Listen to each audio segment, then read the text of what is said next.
She was pregnant, hungry, and abandoned by the very woman she called mother.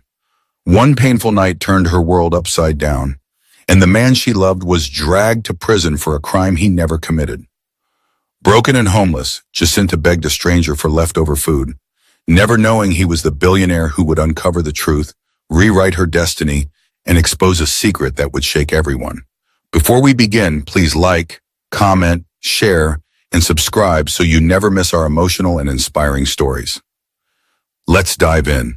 Jacinta had never believed that love could grow in the most unlikely places, certainly not beside a dusty roadside where old shoes lay scattered like forgotten stories.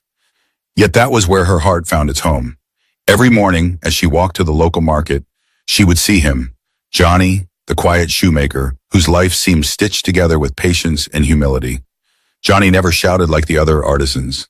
He never chased customers or begged for work. He simply sat on his wooden stool, head bent, hands steady, repairing shoes with the kind of tenderness one would use to mend a broken heart. And every time Jacinta passed by, he looked up with that soft smile, gentle, respectful, warm. It was a smile that made her steps slow and her chest flutter for reasons she could not explain. Jacinta came from a comfortable home. Her mother, Madame Grace, was a woman who measured human worth by the thickness of wallets and the shine of cars. To her, dignity walked hand in hand with wealth. Poverty was a disease she believed only the foolish caught, but Jacinta was different. She saw beauty in humility, strength in simplicity, and truth in Johnny. One Thursday afternoon, with the sun high and harsh, Jacinta stopped by Johnny's stand with a torn sandal. It wasn't really torn, just a tiny stitch undone, but she needed an excuse to stand close to him. "Can you fix it for me?" she asked softly. Johnny did not touch the sandal immediately. He looked at her first, his expression wrapping around her like a warm blanket. "Of course," he said. "Sit, it won't take long." She sat. That day they talked more than usual. They laughed. Jacinta found herself sharing things she had never said to anyone, not even to her mother. Johnny listened, really listened, with eyes that held sincerity deeper than gold. That evening, as she walked home, she knew her heart had crossed a line it could never return from. Days turned into weeks. Their bond grew, not in loud declarations, but in silent companionship. She brought him roasted corn sometimes. He gave her free repairs even when she insisted on paying. They talked about dreams, fears, life. They talked like two souls who recognized each other in a crowded world. Then one evening, just as the sun dipped behind the rooftops and turned the sky orange, Johnny cleared his throat nervously. "Jacinta," he began, voice trembling just slightly. I don't have much. I don't even know if I'm worthy of you, but you've become the most important part of my life." Jacinta blinked rapidly, her heart pounding. Johnny reached into a small bag and brought out a tiny velvet pouch. Inside was a silver ring, not fancy, not expensive, but bought with months of saving and sacrifice. "I love you," he whispered. "Please, will you marry me?" Jacinta's breath caught. She felt tears sting her eyes, not from sadness, but from overwhelming tenderness. "Yes," she breathed. "Johnny, yes." He exhaled in relief, his hands trembling as he slid the ring onto her finger. They hugged, clinging to each other like two hearts afraid to ever let go. But love, as beautiful as it is, often attracts storms. The day everything changed. Johnny came with elders to ask for Jacinta's hand. They dressed in their finest traditional attire, carrying cola nuts and wine as custom required.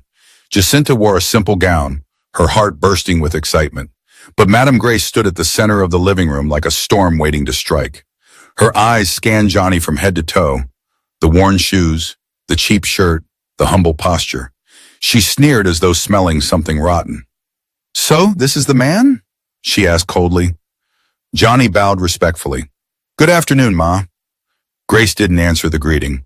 Instead, she folded her arms and laughed, harshly, mockingly. "Is this a joke? My daughter, my only child, marry a shoemaker?"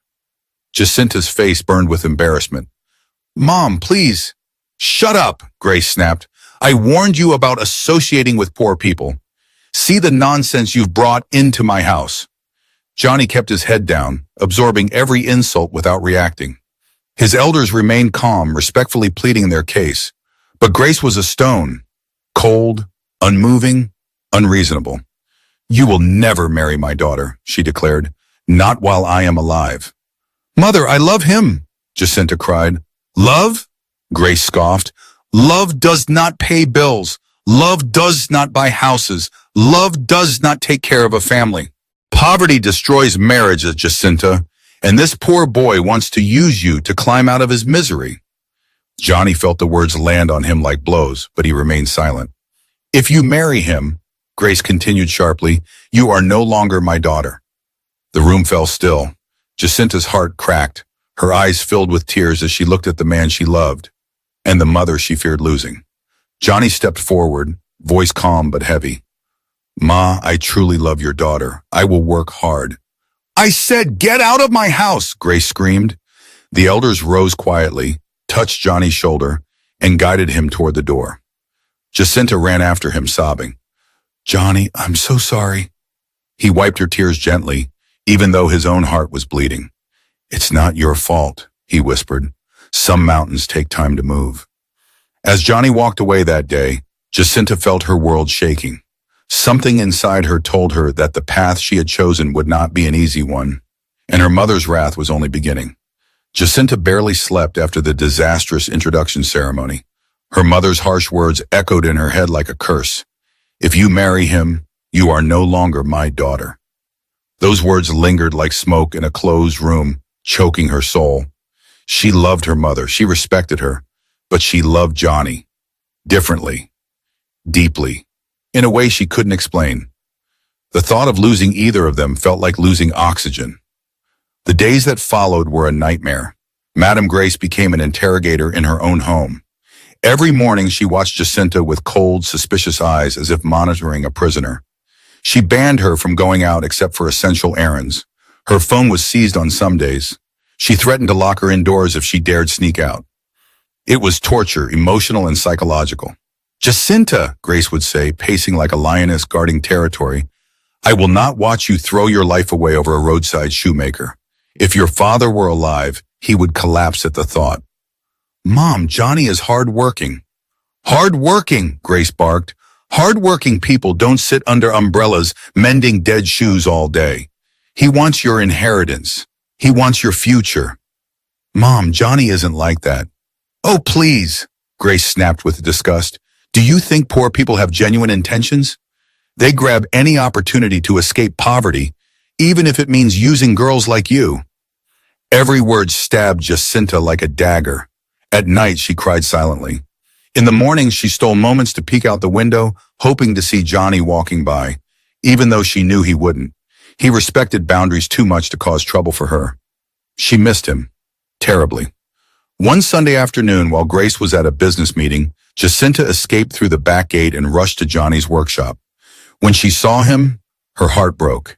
His eyes had lost their sparkle, and his hands shook slightly as he stitched a shoe. "Johnny," she whispered.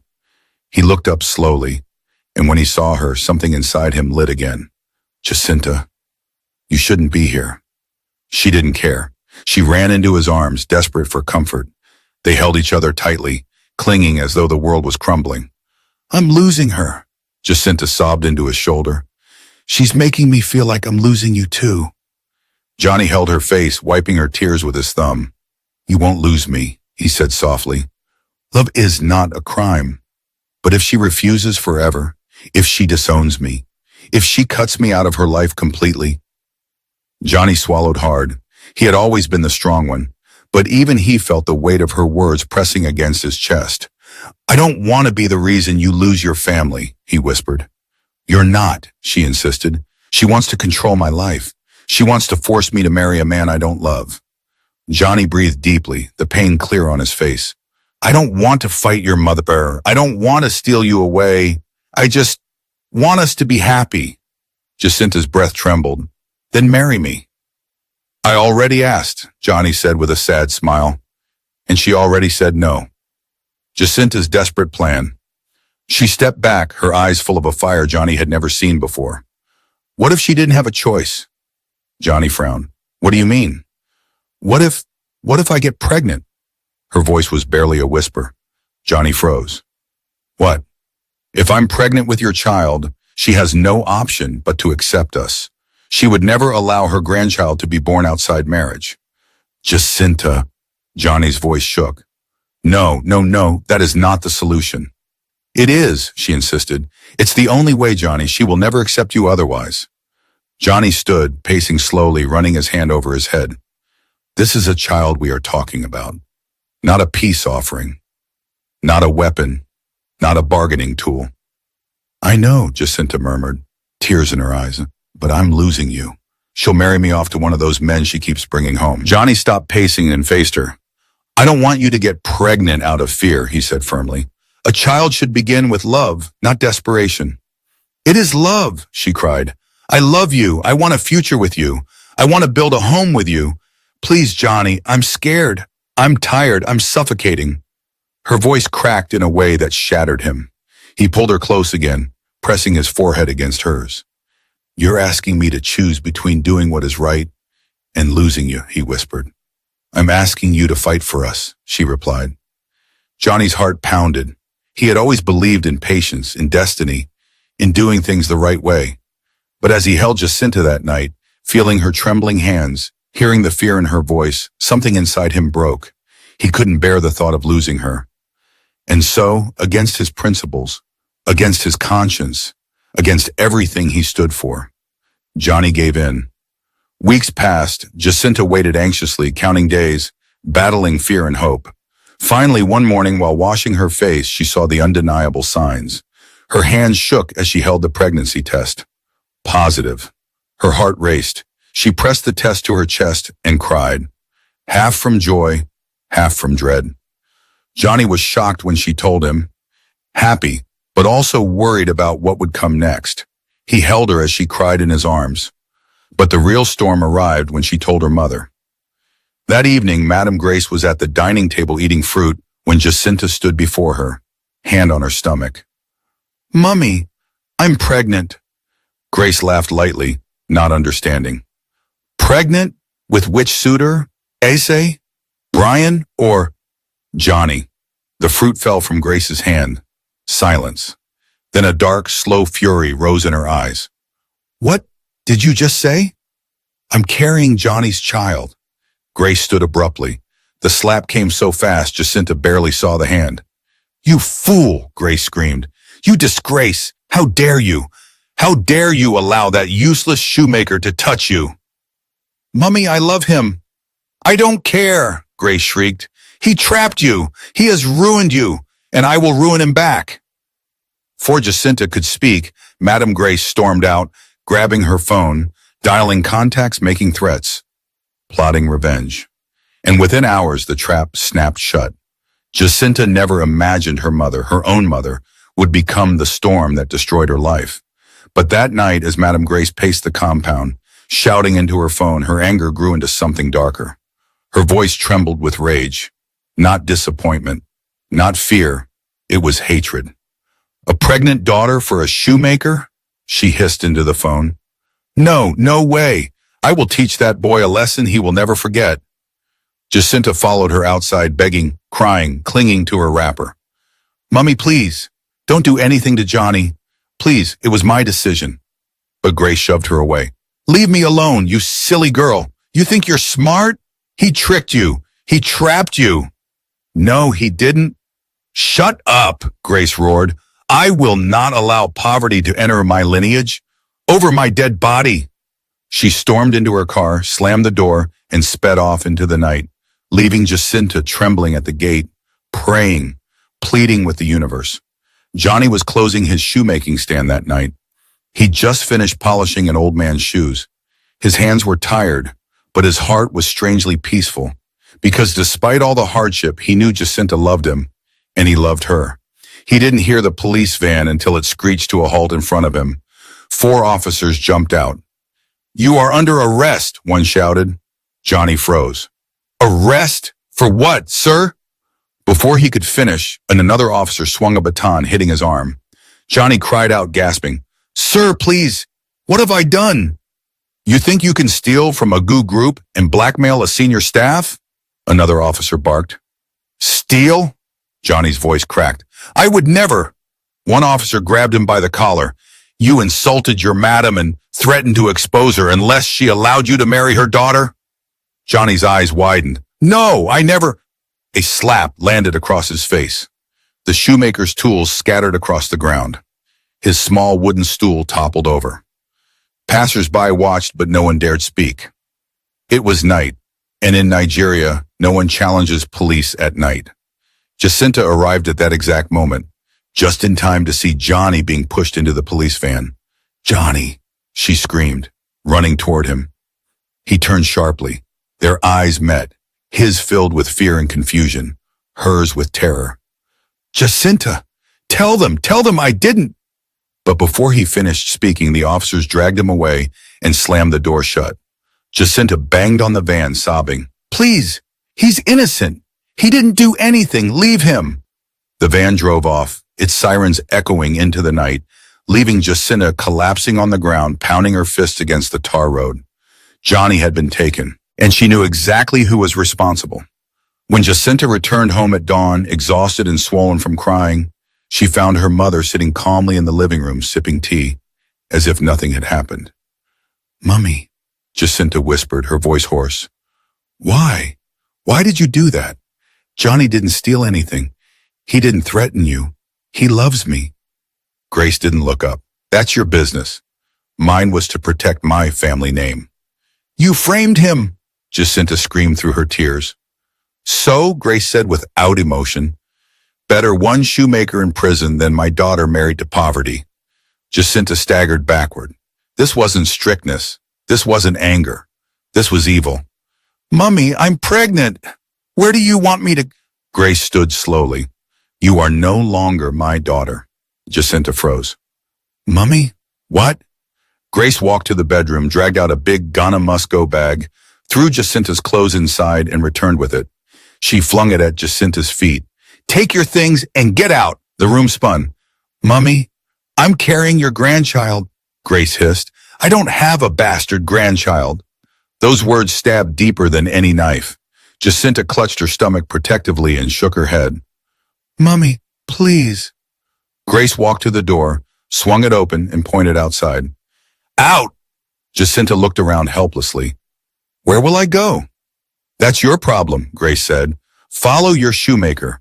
Oh, wait, he's in prison. Jacinta's knees buckled. Please let me stay until morning. I'm weak. I'm carrying a child. Out of my house now! Grace pushed her hard. Jacinta stumbled outside into the cold night, barefoot, clutching her small bag, her stomach cramped with pain, tears streaming down her face. The door slammed shut. That sound would haunt her forever. Homeless. Her life changed instantly. The night swallowed her as she walked, shaking, along the empty streets. She tried calling friends, but no one answered. Those who did claimed they were not around, busy, unable to help. Pregnancy had a way of turning sympathy into avoidance. By morning, her legs were swollen, and she sat under the shade of a closed shop. She hadn't eaten since the previous day. People passed her. Some stared, some whispered, some crossed to the other side of the road. A few gave her looks filled with disgust. In Nigeria, a pregnant homeless girl wasn't seen as a victim. She was judged as wayward, irresponsible, promiscuous. Jacinta felt her world shrinking. Her stomach growled painfully. She begged for food. She begged for water. No one cared. By the third day, she could barely walk. Her lips were cracked. Her feet were swollen. Her clothes were dirty. Her once glowing face was now pale and drained. She wandered into the wealthier part of town. Maybe someone there would show mercy. But even there, pity was scarce. One scorching afternoon, Jacinta found herself in front of a luxurious outdoor restaurant. Wealthy men and women ate expensive meals under large umbrellas. The smell of food hit her like a punch to the stomach. She held her stomach, dizzy. She tried not to beg. She tried to be strong, but strength has limits. Her eyes fell on a man sitting alone at a reserved table. He wore a simple shirt, but there was an aura around him. Power, money, authority. He was no ordinary man. This was Chief Agu, one of the richest men in the state. She tried to walk away, but her legs buckled, and she stumbled forward, almost falling. Before she knew what she was doing, she stepped toward his table and knelt. "Sir, please," she whispered, voice cracking. "I'm pregnant and hungry. Can I have your leftover?" The entire restaurant gasped. Customers stared. A waiter froze. A couple whispered, "How shameless." But Agu looked at Jacinta, really looked at her. Her trembling hands, her swollen feet, her sunburnt skin, her broken spirit. Something in his chest tightened. Instead of shooing her away, he signaled the waiter. "Bring her a fresh plate of food and water immediately." Gasps spread again. Jacinta lifted her eyes in shock, tears spilling. Agu leaned forward. "My daughter," he said quietly. "Who did this to you?" And for the first time since her suffering began, Jacinta felt seen. She felt heard. She felt hope. For a moment, Jacinta forgot how to breathe. Chief Agu's voice was calm, too calm for a man who had just been publicly begged by a dirty, pregnant stranger collapsing at his feet. People stared with their forks suspended midair. Some whispered, others looked annoyed, as if her suffering were an inconvenience to their appetites. But Agu ignored them all. He kept his eyes on the young woman kneeling before him, the girl whose clothes were dusty, whose hair was scattered, whose swollen feet revealed nights of walking and days of hunger. She didn't look like someone who belonged on the streets. She looked like someone who had been pushed there. "Sit," Agu said gently, pulling out the chair opposite him. Jacinta hesitated. No one had spoken to her with kindness in weeks. "If I sit," she whispered, "they will chase me away." Agu almost smiled at the innocence in her voice. "No one," he said firmly, "will touch you while I am here." She sat, slowly, weakly, as if any wrong movement would break her bones. A waiter rushed back with a large plate of jollof rice, chicken, and cold bottled water. Jacinta stared at it with disbelief. Her hands trembled as she picked up the bottle. Agu noticed her struggle and opened it for her. "Drink slowly," he warned. She nodded, but thirst made her gulp too fast. Water spilled down her chin. She coughed, embarrassed, wiping her mouth. "I'm sorry, sir. I'm just hungry," he finished gently. "Eat." She didn't need to be told twice. For a full minute, her world reduced to food, real food, warm food. Her belly trembled with gratitude. Tears slipped down her cheeks as she ate. She tried to hide them, but Agu saw everything.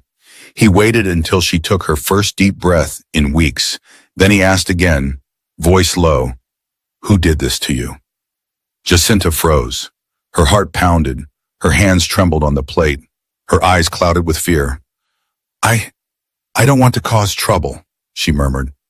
Agu leaned forward. "Trouble has already found you," he said.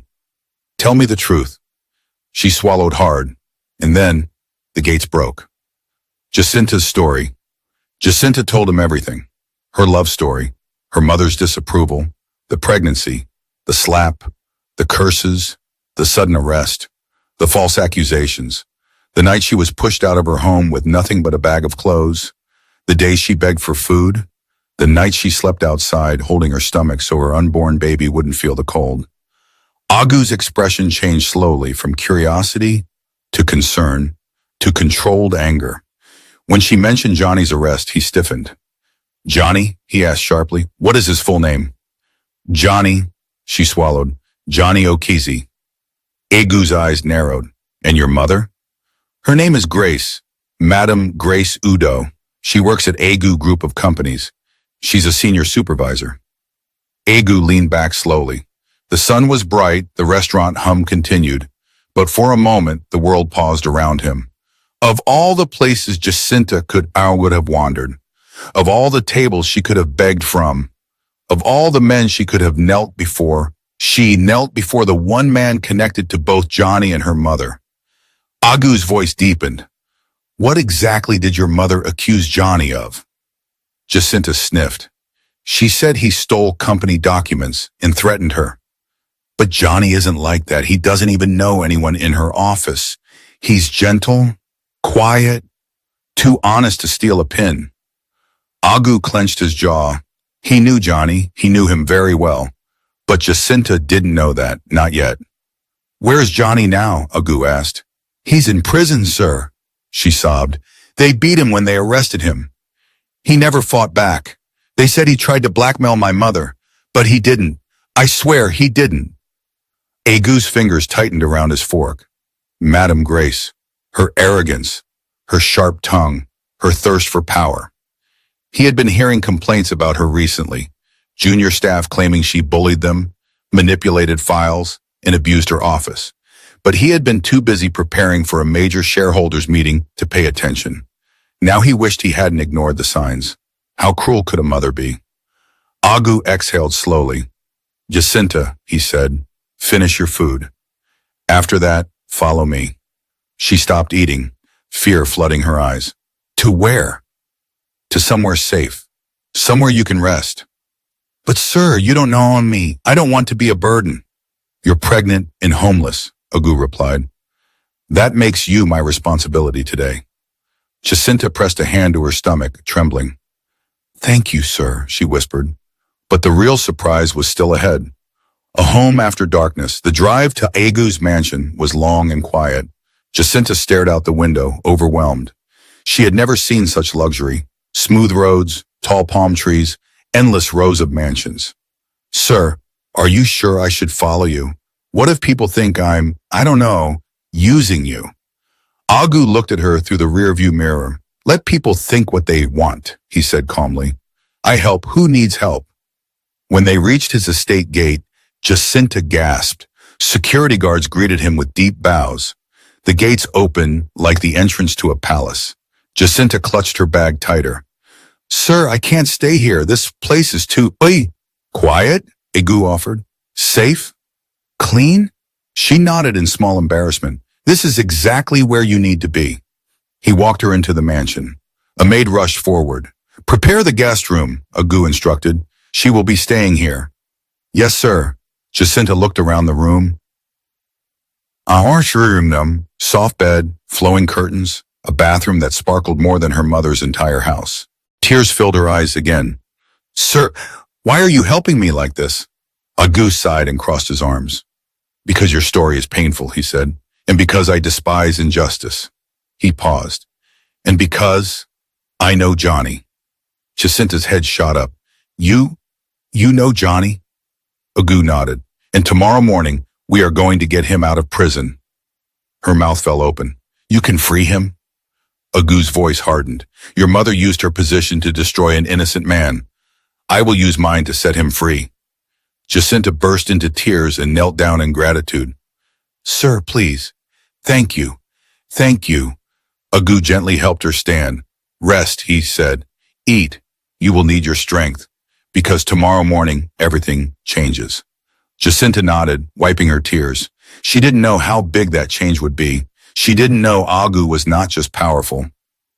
He was the billionaire. And she definitely didn't know that Johnny, her humble shoemaker, was much more than he appeared. The truth was coming, and it would shake her entire world. Jacinta barely slept that night. Even with the comfort of a soft mattress beneath her and the scent of clean sheets surrounding her, her heart beat with a familiar heaviness. Fear, guilt, and a tiny flicker of hope she didn't dare trust. Every time she closed her eyes, she saw Johnny's face the moment he was dragged away. His confusion, his pain, his helplessness. By morning, she was sitting upright on the bed when a soft knock sounded on the door. Come in, she whispered. A maid stepped in with a tray of food. Sir said you should eat before you leave. Jacinta blinked. Leave? Where? To the court, madam, to see about your fiancé. Her heart tightened. Fiancé. The word felt blessed and cursed all at once. After eating a few bites, Agu came to the door himself, already dressed in a sharp black suit. His presence filled the room with authority. Ready? He asked. She nodded, clutching her bag nervously. The fight begins. The first place Agu took her was his private law firm, an entire building dedicated to handling cases for his companies. Inside, a tall man in glasses rose immediately. Good morning, Chief. Morning, Agu said. This is Jacinta. She needs justice. Jacinta bowed slightly, still shaky. Agu turned to the lawyer. I want you to reopen Johnny O'Casey's case. Dig into everything. Files, statements, police reports, and especially any internal documents involving Madame Grace Udo. The lawyer's eyes widened. Sir, that is your senior supervisor. And, Agu's voice was cold, if she abused her office to punish an innocent man, she will answer for it. The lawyer nodded firmly. Understood. Within minutes, files were being pulled, documents were printed, and calls were made to the police station. Jacinta watched all of it with trembling hands. She felt useless, standing, crying silently, praying under her breath. Jacinta, Agu said calmly, sit. She obeyed, but her heart refused to settle. After nearly 2 hours of work, the lawyer returned. Sir, I've reviewed the case file. And? Agu's eyes sharpened. It's full of inconsistencies. He dropped a stack of papers on the table. The signature on the theft report isn't Johnny's. The documents he supposedly stole don't even belong to Madame Grace's department. And the police report was rushed and incomplete. This case is fabricated. Jacinta let out a sob. I knew it. I knew Johnny would never steal. Agu nodded. We have enough to get him released on bail by afternoon. Thank you, sir, Jacinta whispered. But the lawyer raised a finger. There is more. Agu frowned slightly. Continue. It appears Madame Grace influenced the officers directly. She used her company authority to create the impression Johnny was a threat. That's why they came so aggressively. Jacinta felt sick. She pressed her palm over her stomach, trying to calm her racing heart. Agu inhaled deeply, slow and controlled. So she abused my company to destroy a man's life. He stood abruptly. Let's get Johnny out, at the prison. The prison was crowded, hot, and humid. As they walked through the corridors, Jacinta's eyes searched every face, every shadow. When she finally saw Johnny, her heart broke. He sat on a bench, bruised, lips cracked, looking thinner than she remembered. His head was bowed until the guard called his name. Johnny O'Casey, court order. He looked up, and his eyes landed on her. Jacinta, he whispered. She burst into tears. She wanted to run into his arms, but she held herself still because of the guards. Johnny stood slowly, wincing from the pain of the beatings he had endured. Agu stepped forward. I'm Chief Agu, he said. I'm getting you out. Johnny stared at him, confused. Agu, as in Agu Group? Yes, Agu replied, and you were wrongfully imprisoned. Johnny looked at Jacinta, who was shaking with guilt. I'm so sorry, she cried. Johnny, I'm so sorry. He raised a weak hand, silencing her gently. There was no anger in his eyes, only exhaustion and love. Let's go, Agu said. And as they walked out of the prison, Jacinta felt the first breath of freedom she had tasted in weeks. The suspense before the storm. By afternoon, they stood outside the courthouse. Your charges will be dropped today, Agu assured. Johnny nodded quietly, but something about him felt different, calm, too calm, as if he knew far more than Jacinta understood. Agu looked from Johnny to Jacinta, then back at Johnny. Tomorrow, Agu said slowly, everything will be revealed. Johnny's eyes softened. Jacinta frowned. What will be revealed? Agu smiled faintly, but said nothing. Johnny looked at her lovingly, but with a secret burning behind his eyes. Jacinta, he whispered, tomorrow will change your life. She didn't know whether to be afraid or hopeful. But one thing was certain. The next morning, Jacinta woke up with a strange flutter in her chest, fear and hope wrestling inside her. She dressed slowly, touching her growing stomach, whispering a silent prayer for strength. Today was the day Johnny's court hearing would take place. Today she would face her mother again. Agu met her at the door. Are you ready? He asked. No, she whispered honestly, but I have no choice. Johnny was already waiting outside by Agu's car, cleaned up, hair trimmed, dressed in clothes that were simple, but strangely elegant. The bruises on his face had begun to fade, but something else was different. Something Jacinta couldn't understand. He wasn't nervous. He wasn't fearful.